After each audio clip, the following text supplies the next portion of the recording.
Mas nem sequer sei onde estou, reclamou a pobre senhora, torcendo as mãos.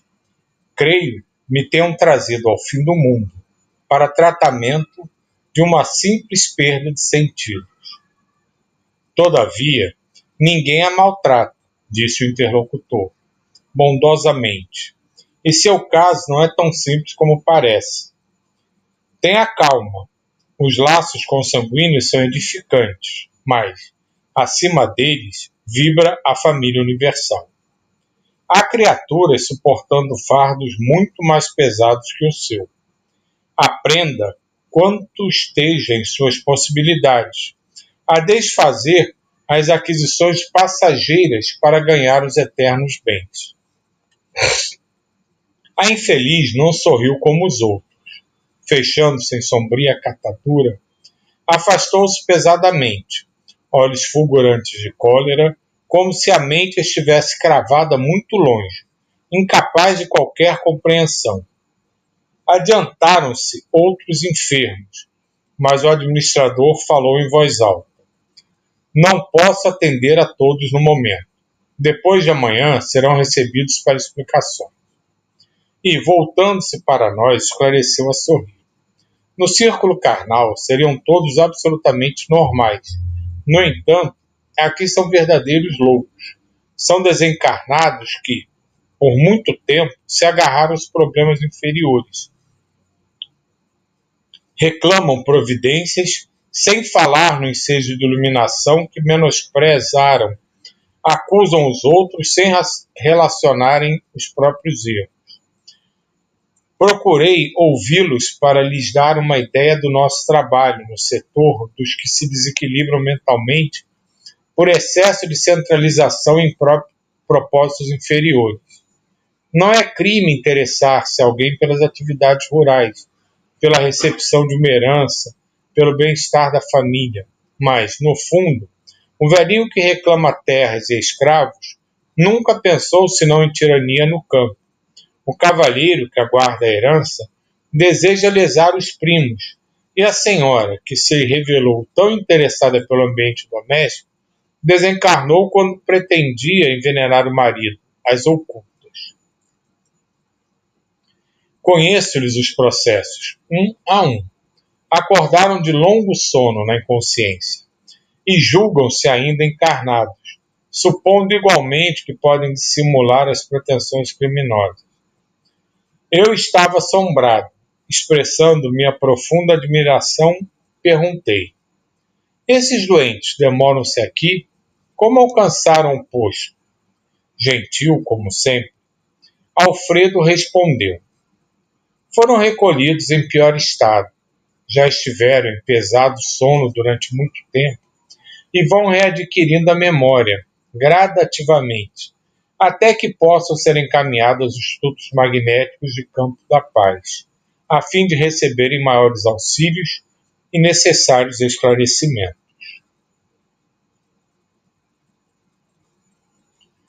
Os que dormem. Capítulo 22.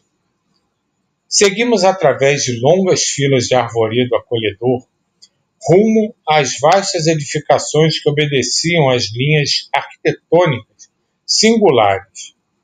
Sem que eu pudesse explicar o fenômeno, as luzes diminuíram progressivamente. O que teria acontecido?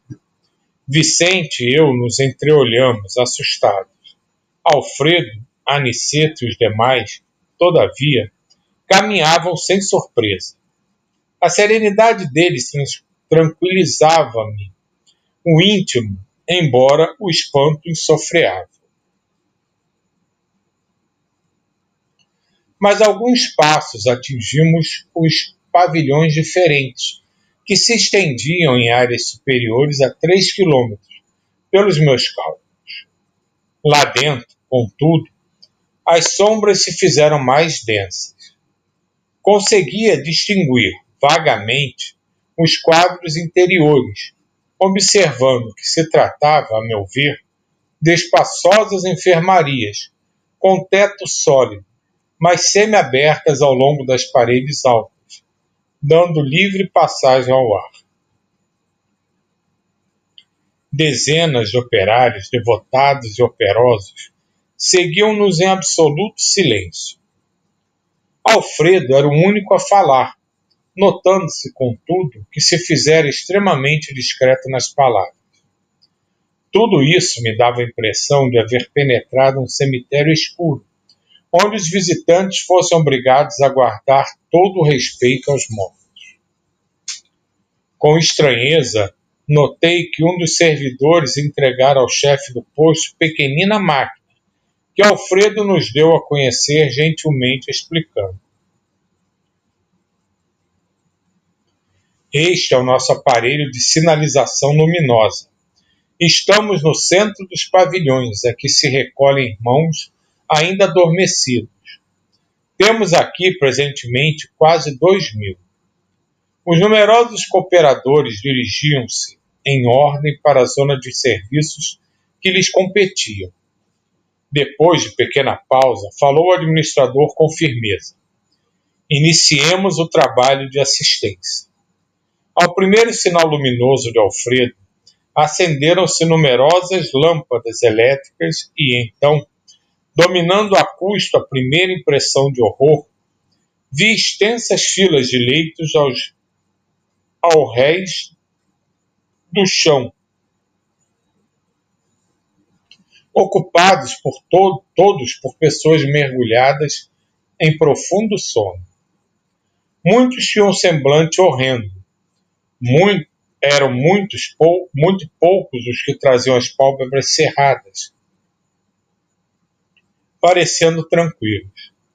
Em quase todos estampavam-se-lhes nos olhos, aparentemente vitrificados, o extremo pavor e o doloroso desespero da morte.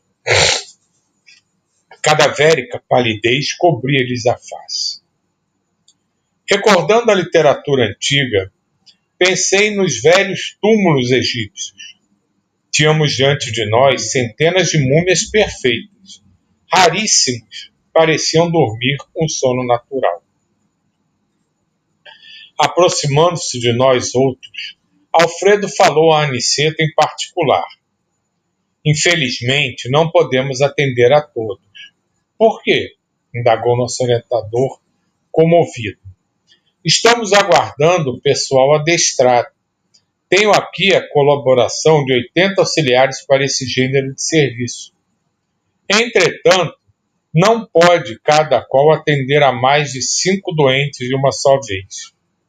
À vista disso, dos nossos 1.980 abrigados, separei os 400 mais suscetíveis de próximo despertar, a fim de submetê-los ao tratamento intensivo. E os demais? Recebem alimento e medicação mais densos uma vez por dia. Aniceto calou-se pensativo. Profundamente tocado pelo que via, inclinei-me instintivamente para o abrigado mais próximo, tentando examinar-lhe o estado fisiológico.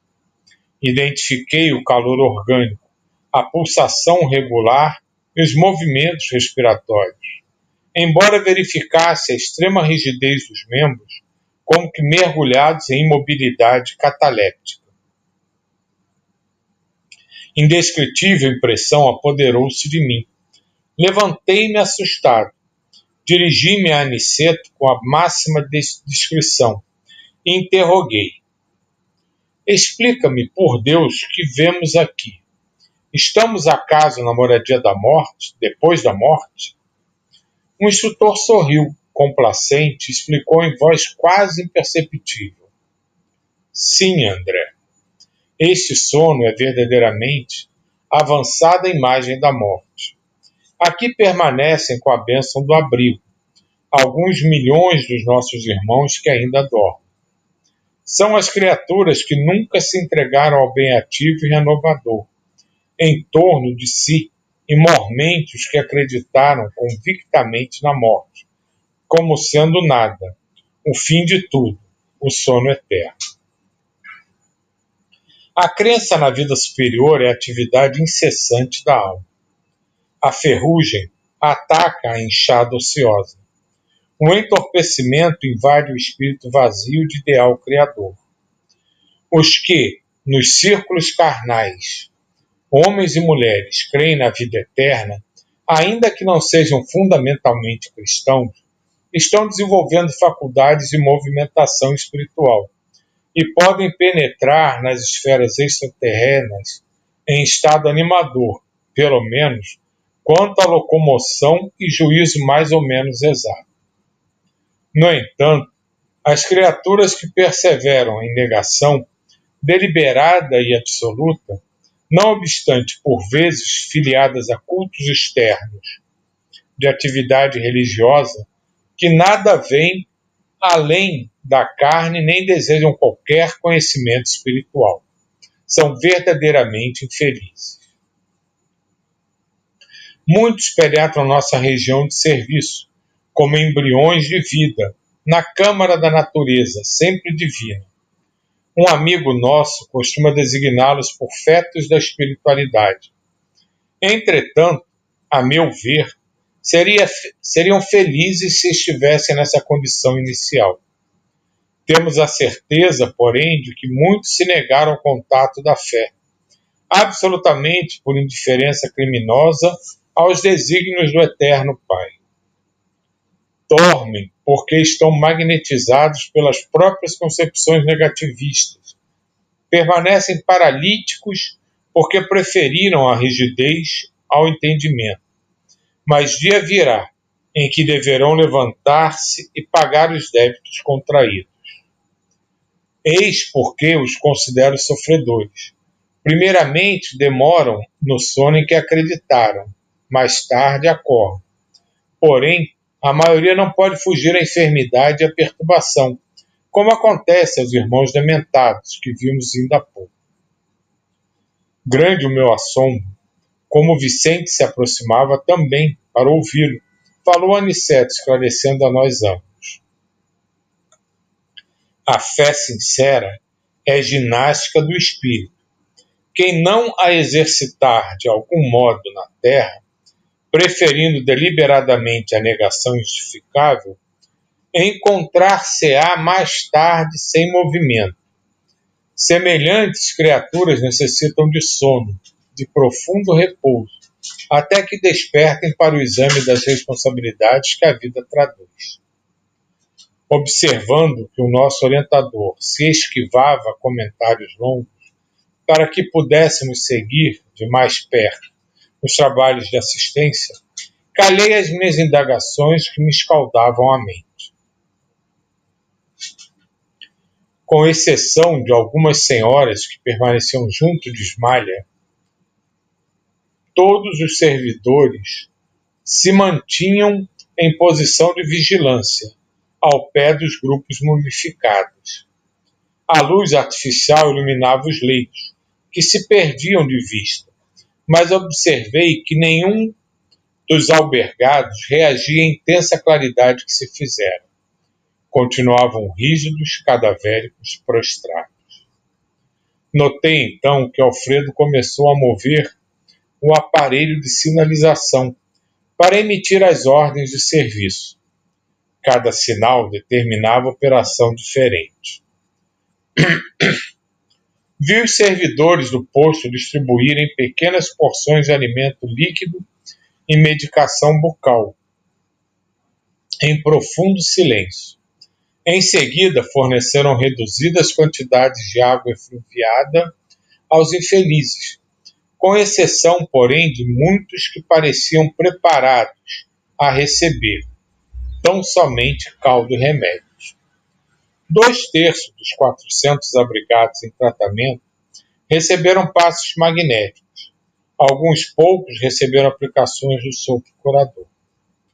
Todos os movimentos do trabalho eram transmitidos pela sinalização luminosa, partida das mãos do administrador, que parecia interessado na manutenção do máximo silêncio. Impressionado com o que via, perguntei ao orientador em voz baixa a razão de alguns enfermos não terem sido beneficiados com a água e com o socorro de forças novas, através do passe do sopro vivificante. Aniceto, todo bondade, inclinou-se aos meus ouvidos, com a ternura de um pai ansioso por tranquilizar o filhinho inquieto, e falou: cada um na vida, meu caro André, tem a necessidade que lhe é peculiar. Aqui compreendemos com amplitude esse imperativo da natureza.